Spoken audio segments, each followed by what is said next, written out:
Harbor Me, Chapter 31, continued. Amari shrugged. Then I won't anymore. That's all you had to say. You didn't have to come at me all mean and whatnot. Dash to Dash, my uncle would say. Holly to Amari, me to Holly, Brito to Tiago, Esteban to his father, Amari to Ashton, Ms. Laverne to all of us. My uncle said when people come together and they all care about the same things, it's called a harmonic convergence. He said all that energy together can shift a whole planet. The sleeting stopped. The sun came out. We good? Amari asked.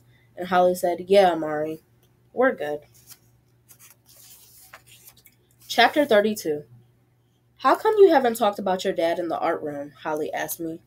It was Friday night and almost 9:30. My hair was washed, oiled, and cornrowed. Kira had finished it while me and Holly ate spinach pizza at the kitchen table.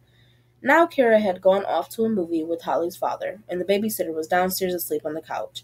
How many Fridays had I spent in this house? In this room? So many I'd lost count. If someone spun me around 100 times and drove me all over Brooklyn, then walked me blindfolded back into Holly's house, I would know it. I would know the smell of it, oil soap and fireplace wood.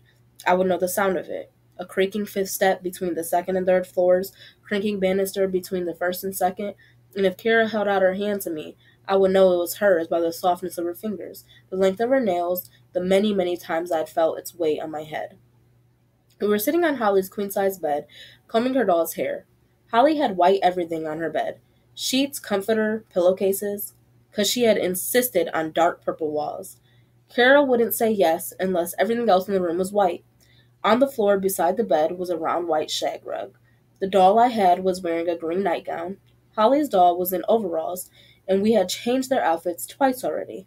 The dolls all had stories in books that came with them about how they had gotten to be true Americans.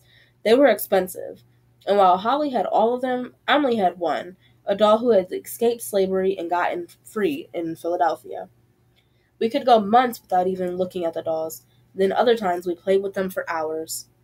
You haven't told them about your dad or your mom, Holly said. Are you going to? She stopped braiding her doll's hair and looked at me. But I do talk, I said. I talk into the recorder at night, in my room. I'm on there too.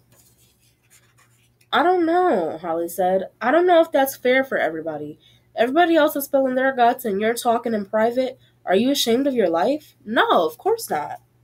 But Holly kept looking at me. She blinked slowly. I don't have anything to be ashamed of, I said. Then how come you don't talk about your dad, or tell them about your uncle? All the times Amari called me rich girl, you just sat there. What did you want me to say? Holly shrugged. No, Holly, tell me, what did you want me to say? I wanted you to say, I'm a rich girl too. But I'm not. Holly shook her head. I'm not. I felt my voice getting high. Haley, listen to me. Your uncle owns that whole building you live in. He drives a nice car. He works at home doing tech stuff when he wants. But he doesn't have to. Not like my dad. Not like Amari's dad or all the other kids' parents either. When your grandparents died, they left your uncle and dad all their money. When your mom died, they put all the insurance money in the bank for you. When you turn 21, you get it. How do you even know this? I said.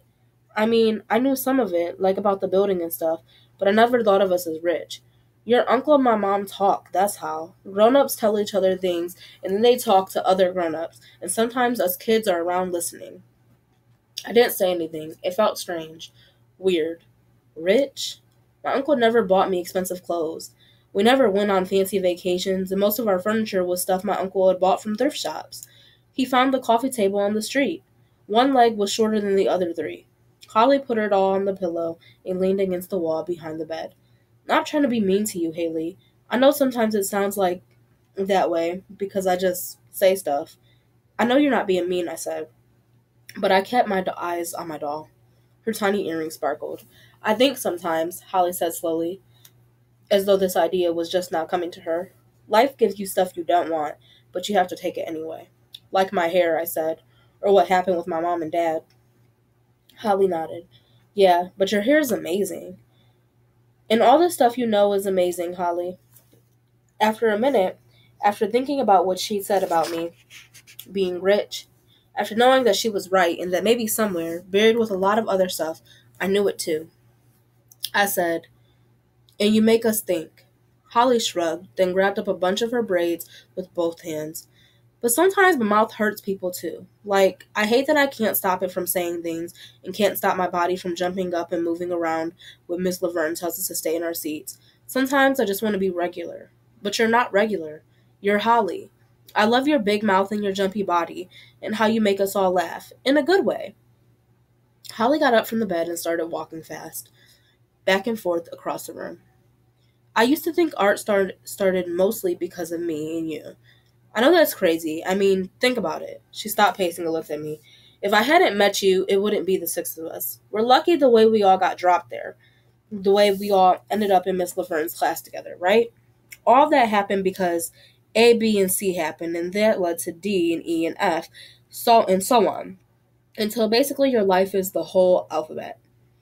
And the alphabet is people meeting people, leading to other people meeting until we're old. And then we die. Or sometimes we're not old and we die, I said quietly. Yeah. Holly climbed on the bed and put her arms around me. That's true, too. I'll talk, I said. Next Friday. And I'll be there right next to you, okay? That night, as always, we slept with our backs to each other, our spines as always touching.